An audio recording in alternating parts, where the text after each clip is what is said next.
So they called me to testify in his appeal in 1964 after he was found guilty. So I said, Gary Delaune, KLIF News. Well, Jack was sitting about where you are. I said, Gary, where were you, man? I was looking for you. Where were you? I said, Jack, you just couldn't find me. So people said, was he looking for you? And that's the first time. So the New York Times and other publications that Jack Ruby was looking for me when he came to the police department. That's why he was there that night.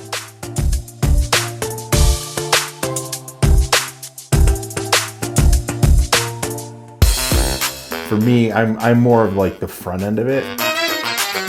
I'm just making it up. Of a similar nature or character. JMKast. JMKast. But we get shocked often by Chris. You Google my name, it always pulls up Ric Flair and Blackjack Mulligan. That's another story for another time though. Hey, you know who this is. It's Gregory.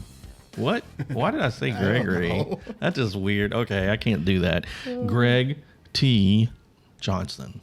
That's about as normal as I've ever done it. Yeah, right. Rick Mulligan, we were discussing something, and then all of a sudden we realized the music stopped, and we're like, oh no, we need to get into this. No, he's got to tell another story already. Story time. I don't know if we can top the story, the second part of the story that was just told, though. From like, if you listen to the first part's good. Second part, I'm sorry, that last soundbite is amazing, and then you're going to get to that here in a few minutes. Yeah, we're in part 2 of our special JFK presentation that the JMK, that's kind of hard to say, the JFK presentation that JMK Creative Group is presenting, a pet project that Christopher Palmer, who is our South Side editor extraordinaire. He's South Texas guru, editor, creative. Oh, he's so good. Yeah. And he had this little pet project where he was doing, and he talked about it, I think, in the last one. Yeah, for sure. But and he interviewed this amazing interview with this person that was there. He was literally in the garage or whatever you call that area. Basement, whatever. There was a car there. But the audio from this gave me It was there. chills. Oh my goodness! Like, it's so. I was floored when we started playing that, and it was the real audio. I'm like, wait, what? That. And the way he blended it, like the guy's telling the story, and then he it becomes his radio. Have you ever seen? It was so well done. Have you ever seen the movie Miracle? No. So at the end of the movie Miracle, when Al Michaels starts to do the countdown in the game, they got Al Michaels to come back and do the play-by-play. Right. And it gets to the end, and it's the last 10 seconds, and it from 7 to like the 5, they merged his actual audio from the actual game call, and it's phenomenal. And it's like that's what that was. It was taking audio. You could have closed your eyes and seen it. Yeah. And it was just seamlessly blended perfectly. Oh, it was so good. I'm just gonna rave on Christopher because it gave me chills too. Yeah. And anyway, we're doing it. This is part 2 of the JFK interview with Gary. And you'll find it on our YouTube page. Yep. So you may have to JMK Creative Group. Please go check it out if you haven't watched it already. It's 12 and a half minutes in total length. Yeah. If you have watched it already, you're only hearing let's see, the first 2 were 2.5 minutes, and the second 2 were another 3 minutes So total, I think. So you're hearing like not even half of it. Yeah. So please like, share, subscribe this. I know we say that but this is more for this needs to be out there. Yeah. And if you're watching this on our YouTube channel, you're already there. Yeah, we love so you. you can go just hit share. Yeah. So anyway, here's Christopher. So I'm sorry, I'm trying to wrap my brain around. I really am. Like that comment from him is so good, and his take on it is so good, and he's like, Jack's just being a nuisance, and then you find out that this gentleman has a direct tie. He's like, he was going to get him. His like, I'm trying to grasp it. I think like it's really kind of blown my mind a little bit because it's like there's a direct tie to the Kennedy assassination right there. Like he, Right. I mean, he's ultimately, that makes him it's kind of like for us to Channel 8 with what Brett Shipp's dad did, how he was, the guy that delivered the message and things like that. It's like we have that direct tie, and you hear those things and you're just like, what, your dad did what? Things like that, Oh, that's awesome.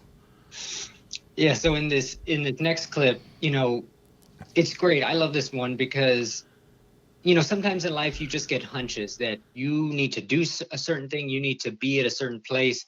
And for Gary, he had that feeling on a Sunday morning. And so take a listen. The news director, Joe Long, said, don't worry about coming back. Don't worry about the transfer. It's going to happen at early morning. Well, Chief Curry was going to transfer him at 4:30. They were going to put him in an armored car. That's what everybody thought. They were going to use that as a decoy, take him on down to the sheriff's office. Well, the network guys got together and they went to Curry and said, oh, Chief, this is a big story. This is a national story. Can we get you to transfer that during the time when everybody's watching instead of 4:30 in the morning? He said, okay, I'll do it at 9:30. He relented. So I woke up about 5 o'clock, or maybe earlier, and I had just been married about 3 months. And my wife said, where are you going? I said, I'm going downtown. She said, Joe told you not to come. I said, I got a feeling. I started my recorder as I saw Will Fritz come out, and I've got some audio of that. I said, here he comes, led by Captain Will Fritz of the Homicide Division, the accused assassin. Captain Will Fritz leading the way, being escorted by police officers and... About that time, bang! The shot rang out. The shot has rung out. And Lee Oswald falls. Lee Oswald has fallen. A shot has rung out here. After a few minutes, they let us all released. And so I run up the ramp, and I run down to the corner, back around, about a block and a half. I ran as fast as I could, and I don't know how many minutes had gone by from the shooting. See, the only thing live was the network pool camera, because back in those days, we didn't have wireless mics or connection, especially from a basement. So I get back, and the quality's not very good, but we have it. That quality's fine. Yeah, it's old, but that's Wow. like, other than a sports moment, I can't tell you the last time I literally had a chill go from my toes to my head. That is awesome. Wow, Chris. That was very well put together. Thank you. It was, just to hear him, to be there, sitting there with him and just talking about his covering JFK and the other things he did in his career was just, I don't know. I was just mesmerized, and just the way he could tell a story, and just, I don't know. It was great getting to spend that time with him. I have to think a storyteller like that does not have a whole lot of filler in that story.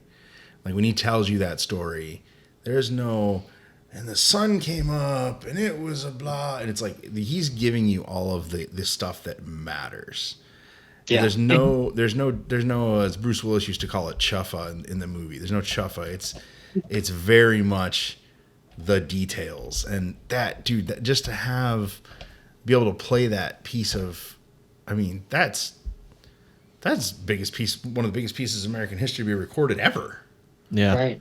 And I think he was 80 or 81 at the time I interviewed him, and you would think it just happened because he remembered it in so great detail, and he just, the way he told it, it wasn't like a bunch of and let me try and remember. It was like fresh in his mind. It's what I call a core memory. Core memory is you don't forget. Like a core memory, you can recall the minutes of the day, of the time. Like it's a core memory for that man. Like, the birth of a child, I'm sure for Chris, those are probably core memories for you. You can probably remember them from, an hour before until a day later. Like they're just, those memories don't go away. And for him, that's about as core as it gets. Yeah. And Jack Ruby, he never did find Gary, to give him his sandwiches. So in the final clip, Gary talks about his final meeting with Jack Ruby at Jack Ruby's trial. So have a listen. Because during the trial of Jack Ruby, it was chaos. They had people got there early so they could go into the courtroom. They only had a number of seats that were allowed to be used by the public. So one day, I got down on my knees, and it was so crowded, and I made my way underneath, and as Jack went by, I said, Jack, do you want Joe Tonhandle on the case? Well, he used a couple of profanities, and he didn't know who it was because he just yelled back, said, no, I don't want him on there. Hell no, I don't want him on there. So they called me to testify in his appeal in 1964 after he was found guilty. So I said, Gary Delaune, KLIF News. Well, Jack was sitting about where you are. I said, Gary, where were you, man? I was looking for you. Where were you? I said, Jack, you just couldn't find me. So people said, was he looking for you? That's the first time. So the New York Times and other publications that Jack Ruby was looking for me when he came to the police department. That's why he was there that night. So it was just sheer chaos. All right, I'm going to go home and watch the movie Ruby tonight with Danny Aiello, who plays Jack Ruby, and it has the tagline, "The man who shot the man." Or, Right. Like, was it the man who shot the man who shot the man? Like, anyway, I'm gonna go home and watch that movie tonight and see if it refreshes anything a little more. That, like, that's just everything about that is crazy. Yeah. Chris, And man, you sat down with a legend, man. I mean, a legend. Yeah, and he would go up every once in a while to Dallas, and even as recently as a few years ago, to see Jim. Was it Lavelle? I can't remember his first name. The one that walked Oswald and was right there next to him. Yeah. I wouldn't know his name offhand. They kept in touch, and they go see, get together every couple of years, and sadly we lost Gary Delaune this past February due to complications from COVID. But up until the point where he got sick, he was still working. He had his very own, Facebook weekly live stream that he would do, and he was still covering high school football. This guy just would not stop till the very end. Wow. Well, this is an amazing interview, Chris. I'm looking forward to more people being able to see. I've only seen small parts of it. Yeah. I haven't watched How long is the total video that you put together? The whole video is about an hour and a half. Yeah, I definitely haven't watched all. But have you? I don't think that's what you gave us. No, I gave you pretty much just the JFK portion. Okay. Gotcha. Because I've only watched I watched bits and pieces, and I primarily did that because you and I discussed we were going to do this, and I wanted to be shocked. I didn't want to have any. Right. I didn't want to. Those sound bites to me, if I'd already heard them, I would not. I don't think my reactions would have been as cool. So I kind of was cautious with that. But no one's heard this interview before, right, Chris? I mean, this was a personal project of mine, so I posted it on YouTube, and there's maybe a couple hundred views, but I would say hardly anybody has seen it. Anybody listening to our podcast, I really doubt that they've heard the entire interview. Did he talk a lot about this subject? It was about, I think it was 12, 13 minutes on JFK, but he was talking from the time he was born in Oklahoma all the way to what he was doing in his 80s. So it was a lot, and he didn't take a break. He didn't have any water. It's like all the memories just flowed. Like he had a script and he was reading it, but it was just all in his mind. What do you do? Go. And just start coming out. I had a whole bunch of list of questions, and I asked most of them, but he worked in the business, so he knew what I was asking for. He just went through his whole life story, and he just gave me the meat that I needed. He didn't give me any extra. There was not a lot that I took out of the interview because it just flowed so well the way he was talking to me. But do you think he talked about this like often with other people, like this subject, like when it came around? Every November.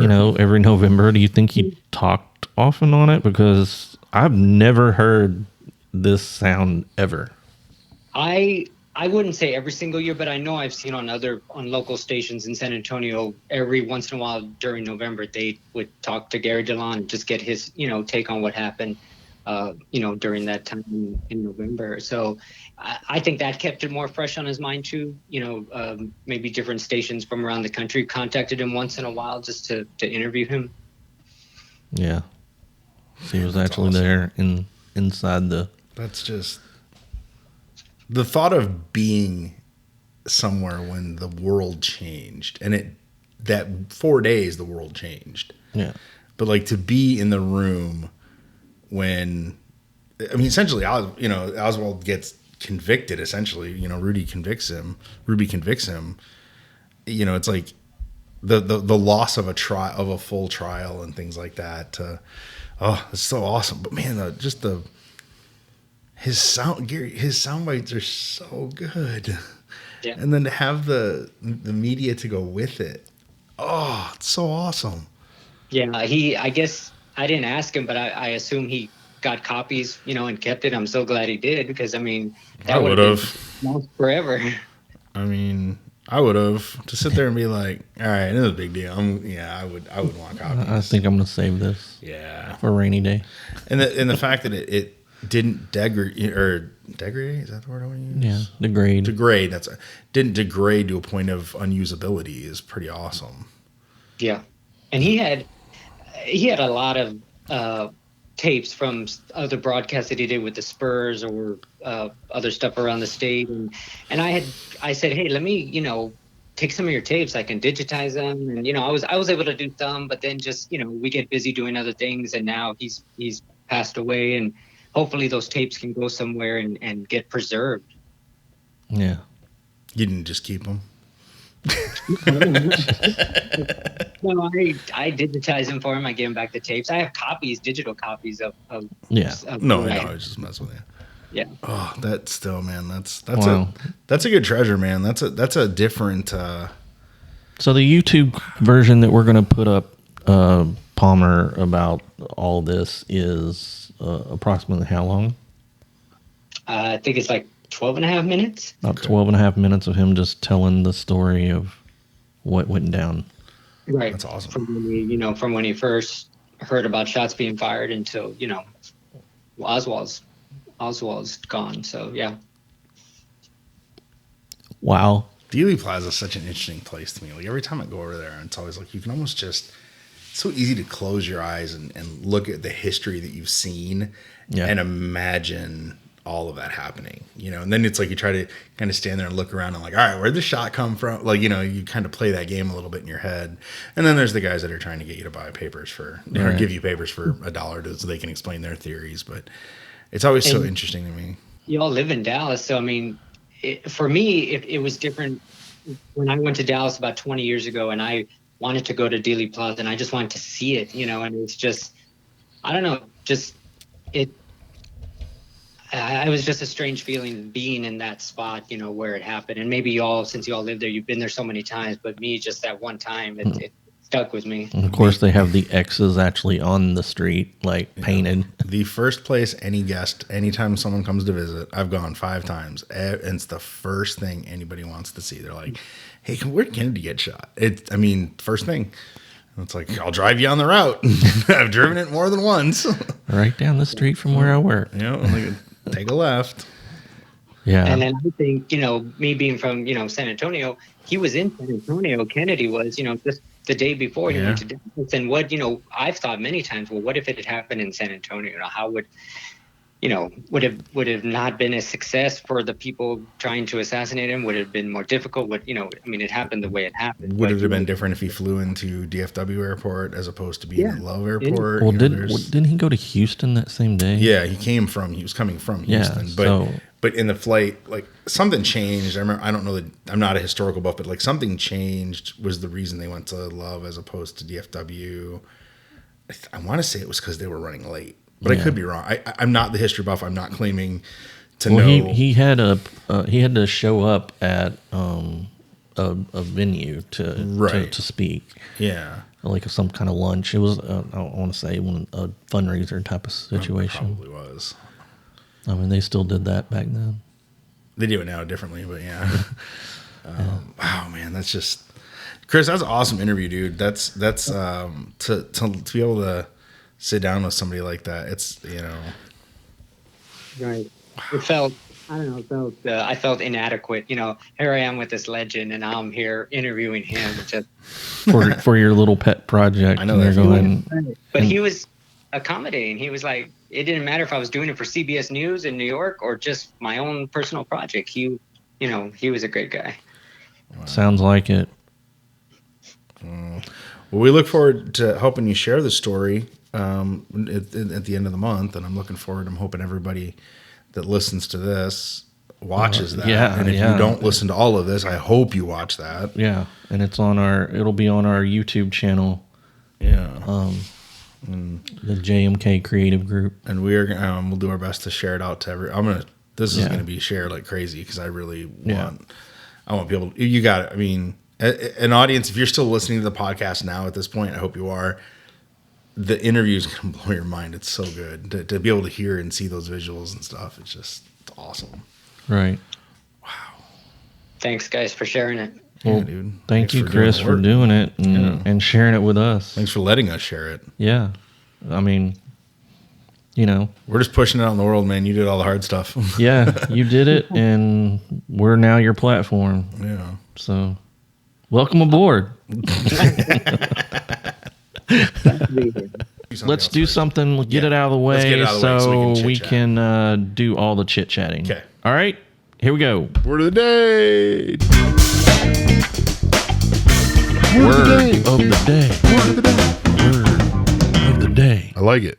All right. Well, that is now officially word of the day. Intro music for word of the day. And the word of the day is crossfade. Chris, you take this one. What's a crossfade? When you got two separate, like let's just say two audio tracks, and you want to have a transition, not a hard cut to the next track, but it's a soft fade or audio dissolve from one to the other. It's probably pretty much the textbook definition of it. Probably so. It's probably pretty close. And I'm trying to think of one that is relatable to why we're talking to Chris this time. Chris, do you have a word of the day you think would work with your particular thing that's video production related? You put me on the spot. No, I don't have. There's no way he was going to go with something there. Well, I'm trying to think. We know what it's about. Right. Well, you And it I- was a long time ago. in a galaxy far, far away. Yes. And what, like, they were using different, types of things back then. So I'm trying to think, like, what were they? They were using film. Well, they're definitely using film. It wasn't, and film and audio were recorded separately, Yeah. which is a Like whole how they mind-boggling. synced it. Yeah. Kind of like how we do when we sync multiple cameras. And that's, when you have the clap and the clapper. God, the- how does that work when you're on the fly though? Like when something like that- back then. Yeah. Oh, like- well, I mean, maybe. I don't know. I don't know what they did. Chris, do you know? Did your guy tell us? Brett Ship when you need him. Or his dad. Did he say what again? How did they sync the audio and the video back then? He didn't tell me that. You didn't get into all aspects of video production with him? No. But they were definitely analog back then compared to now. Yeah. Yeah, for sure. Yeah, man, I'm racking my brain on this. I feel like we're dragging this yeah. tease out too. Anyway, so all right, crossfade's gonna be it, folks. Word of the day, crossfade. At least I had one. Yeah, it's true. Like only because I didn't use it on the last one. Yeah. It was one left over that I'd written down. Yeah. So you can hear this the week of November 22nd. One day, I want to real quick before we wrap up. I wanted to say when a movie was actually a series that came out. I think it was a Hulu series. Oh, And they were reenacting all the JFK. He goes back in time and all that stuff. And they had all the period cars and whatnot. it's based on Stephen King. Yeah. It's It's The Date is what the name of the series is called. And it's on Hulu. But the reason I bring it up is because we were covering that happening in town Right. a lot right then. And, we talked about the Daily Plaza area, but I was over at the house that everyone knows where the Oswald right. picture was Were you the taken White with Lady? Were you the Jason Whiteley? rifle. Actually, I think I want to say it was Todd Unger. Okay. And they were filming in that neighborhood, and anyway, they were doing some scenes because they did a lot of it in the actual house. Yeah. Where Yeah. they were using Was that James Franco TV show? Yeah, yes. 11/22. It was the date. It's the date. It's on Hulu. I think it's 11/22. Pretty sure it's 62, on Hulu. right? Yeah. Yeah, I think that's it. It's a good show. Yeah, it was a good show, but one of the interesting things while we were there, so Oswald also lived in this apartment. Right. That isn't really talked about as much, and it was sitting there right on the corner. Well, they had just demolished the apartment, and there were all these bricks, like just laying around from this apartment. I may have one. That's all right. I somewhere. Somebody. I'm not gonna tell you. That's awesome. There's certain things I have. I have some stuff from when Texas Stadium before they imploded it. Yeah, I tried to get stuff from Tiger Stadium when they came down, but it didn't happen. But I got it before they imploded it because I did all the stories with the kid that pushed the button to do it. And so I was with Gloria the night before they imploded it inside of the stadium with that kid. That's awesome. And there were all these little things still on the ground and stuff. Just grabbed. It was weird because there was still a scoreboard up in the rafter, and they were just going to leave it there. Wow. One way to get it down. Yeah. Oh, not. I mean, it's trash now. That's what I'm saying. One way to get it down. Just blow up the building around it. But it was just weird that it was still there. That it wasn't something they wanted to rescue. Old technology, I guess. Yeah. Yeah, I don't know. I think they probably found a collector or you'd something. Found something for it. Yeah. But anyway, this should be an exciting JMKast for people to listen to. I hope you enjoyed it. Christopher Palmer, Thank you. Thank you so much for all you do for JMK Creative Group, and thanks for sharing this story. My pleasure, guys. All right. Well, it's that time. Oh, it's bye-bye time. I don't know if we're going to find a better story next time. That's a pretty damn good I story. know. I mean, do we just end the JMKast? No. Okay. We'll think of something. The other story for for another time probably won't be as good. I mean, we still haven't heard the early story. Bye. Like, share, subscribe.